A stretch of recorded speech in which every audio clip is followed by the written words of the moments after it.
Xylem ലേണിംഗിന്റെ പുതിയൊരു ക്ലാസ്സിലേക്ക് സ്വാഗതം. നിങ്ങളുടെ കൂടെ ഞാൻ ശ്രുതി ടീച്ചറാണ്. അപ്പൊ എന്റെ മക്കൾക്ക് എക്സാം ഒക്കെ ആണല്ലേ, ആ സമയത്ത് നമുക്കുണ്ടാവും തകൃതിയായിട്ട് എങ്ങനെ ചോദ്യങ്ങൾ വരും, എങ്ങനെയാണ് ഇതിന് ഉത്തരങ്ങൾ നൽകേണ്ടത് എന്നൊക്കെയുള്ള സംശയങ്ങൾ അല്ലെ.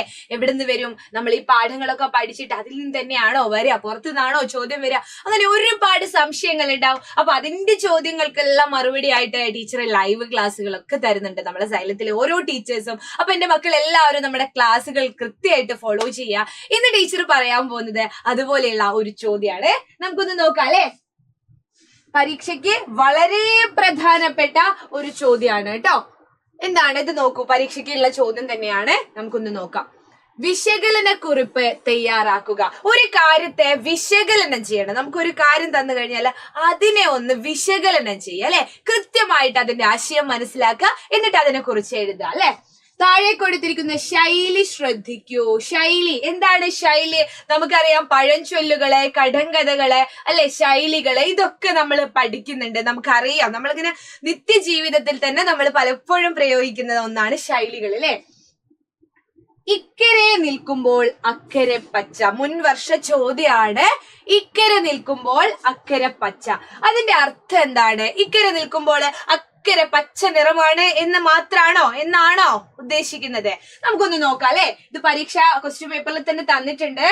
അകലെയുള്ളതോ അടുത്ത് പരിചയമില്ലാത്തതോ ആയ കാര്യങ്ങൾ കേമമാണെന്ന് തോന്നും എന്നാണ് മുകളിലെ ശൈലിയുടെ അർത്ഥം. അതായത് നമ്മളിവിടെ കേരളത്തിൽ നിൽക്കുമ്പോൾ നമ്മൾ വിചാരിക്കും, അങ്ങ് അമേരിക്കയിൽ പോയിരുന്നെങ്കിൽ എന്ത് സുഖമായിരുന്നോ എന്നല്ലേ. അപ്പൊ നമ്മൾ അവിടെ പോയി നോക്കണം, അതിന്റെ പ്രശ്നങ്ങളും കാര്യങ്ങളൊക്കെ അറിയാൻ വേണ്ടിയിട്ട്. അല്ലെങ്കിൽ മറ്റൊരു സ്ഥലത്ത്, നമ്മുടെ കേരളത്തെ നമുക്ക് വേണ്ട എന്നും പറഞ്ഞ്, അല്ലെങ്കിൽ ഇവിടെയല്ല സുഖം എന്ന് പറഞ്ഞ് മറ്റുള്ള ഇടങ്ങളിലേക്ക് പോകുന്നവർക്കുള്ള രീതിയിലുള്ള ഒരു ശൈലിയാണ്. നമുക്ക് അങ്ങനെയൊക്കെ പറയാം. അല്ലെങ്കിൽ നമ്മൾ ഒരു സ്ഥലത്ത് നിൽക്കുമ്പോൾ അവിടെയാണ് ഞാൻ ജോലി ചെയ്യുന്നതെങ്കിൽ നല്ല കാര്യമായിരുന്നു, അല്ലെ ആ സ്കൂളിലാണ് ഞാൻ പഠിക്കുന്നതെങ്കിൽ ഗംഭീരായിരിക്കുമായിരുന്നു എന്നൊക്കെ നമ്മൾ പറയും. അതാണ് ഇതിന്റെ അർത്ഥം. ഇതുപോലെ ഒട്ടേറെ ശൈലികൾ നമുക്ക് പരിചിതമാണ്. മറ്റൊന്ന് നമുക്ക് നോക്കാം കേട്ടോ. ഇനി എന്ത് ചെയ്യും? പരീക്ഷയ്ക്ക് എങ്ങനെയാ ചോദ്യം വരിക? ഇങ്ങനെയൊന്ന് തരും. അങ്ങാടിയിൽ തോറ്റതിന് അമ്മയോടോ. ശൈലികൾ വേറെ ആയിരിക്കും. ടീച്ചർ ഒരു എക്സാമ്പിൾ പറയാണ്. അങ്ങാടിയിൽ തോറ്റതിന് അമ്മയോടോ. എന്താണ് ഇതിന്റെ അർത്ഥം എന്ന് നമുക്കൊന്ന് വിശകലനം ചെയ്ത് നോക്കാം. മറ്റുള്ളവരോടുള്ള ദേഷ്യം സ്വന്തക്കാരോട് തീർക്കുക. നമ്മൾ എന്തെങ്കിലും ദേഷ്യം കൊണ്ട് സ്കൂളിൽ നിന്ന് വന്നിട്ട് അമ്മ എന്തെങ്കിലും ചോദിക്കുന്നതിന് മറുപടി ആയിട്ട് നമ്മൾ എന്താ പറയാ? അമ്മ ചോദിക്കും, മോനെ ചോറ് വെച്ചിട്ടോ? എനിക്ക് വേണ്ട ചോറ്. എന്തായിരിക്കും കാരണം? സ്കൂളിൽ എന്തോ കച്ചറ കൂടി വരികയായിരിക്കും അല്ലെ, എന്തോ വലിയ പ്രശ്നമായിരിക്കും നിങ്ങള് ഫ്രണ്ട്സുമായിട്ടൊക്കെ. അപ്പൊ അങ്ങാടിയിൽ തോറ്റതിന് അമ്മയോടോ. ഇനിയിപ്പൊ അമ്മയോട് മാത്രമല്ല, ആരെങ്കിലും ചോദിക്കുന്നതിന് അവരോട് നമുക്ക് ശരിക്കും ഒരു ദേഷ്യം ഉണ്ടാവില്ല, വേറെ ആരോടോ ഉള്ള ദേഷ്യം നമ്മൾ ഇവരോട് തീർക്കുക അല്ലെ. മറ്റുള്ളവരോടുള്ള ദേഷ്യം സ്വന്തക്കാരോട് തീർക്കുക എന്നാണ് ഇതിന്റെ അർത്ഥം. എന്താണ്? മറ്റുള്ളവരോടുള്ള ദേഷ്യം നമ്മൾ സ്വന്തക്കാരോട് തീർക്കുക. ഇനി വേറെ ഒന്ന് നോക്കിയേ.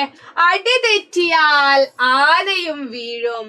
ആന എന്ന് പറയുന്നത് നമ്മൾ വിചാരിക്കുന്നത് എന്താ?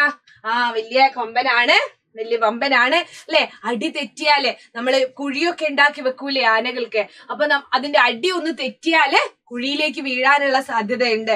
അതിന്റെ അർത്ഥം എത്ര വലിയവനും, വലിയവൻ എന്നുള്ളത് കൊണ്ട് നമുക്ക് എന്താണ്? ആന അല്ലെ, ആന വലിയവനാണ്. എത്ര വലിയവനും ചുവടു പിഴച്ചാൽ താഴെ വീഴും.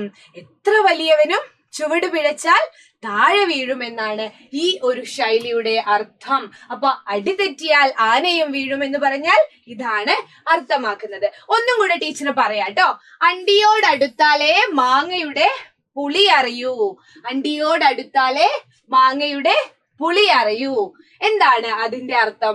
അടുത്തറിഞ്ഞാലേ ചിലരുടെ തനി നിറം, സ്വഭാവം നമുക്ക് മനസ്സിലാകൂ. യാഥാർത്ഥ്യത്തോട് അടുക്കുമ്പോഴേ കാര്യത്തിന്റെ ഗൗരവം നമുക്ക് മനസ്സിലാവും. ചിലപ്പോ നമ്മൾ വിചാരിക്കാം അത് വലിയ പ്രശ്നമൊന്നുമില്ല, പക്ഷെ അതിന്റെ ഒരു ഗൗരവം, അതിന്റെ ഒരു സീരിയസ്നെസ് നമ്മൾ അറിയണമെങ്കിൽ എന്താണ്? ആ കാര്യത്തോട് ഒന്ന് അടുത്തു നോക്കണം അല്ലെ. അപ്പൊ ഇത്രയും ശൈലികൾ ടീച്ചർ മക്കൾക്ക് പരിചയപ്പെടുത്താണ്. മറ്റ് ശൈലികളൊക്കെ വരികയാണെങ്കിലും അതൊന്ന് കൃത്യമായിട്ടൊന്ന് വായിച്ചു നോക്കുക. എന്നിട്ട് അതിന്റെ ആന്തരികമായ അർത്ഥം നിങ്ങൾക്ക് കണ്ടെത്താൻ കഴിയും. അപ്പൊ അത് വെച്ചിട്ട് ഇതിന്റെ അർത്ഥം വിശകലനം ചെയ്തിട്ട് കുറിപ്പ് തയ്യാറാക്കണം കേട്ടോ. അപ്പൊ മറ്റൊരു വീഡിയോ ആയിട്ട് കാണാം. അതുവരേക്കും ബൈ.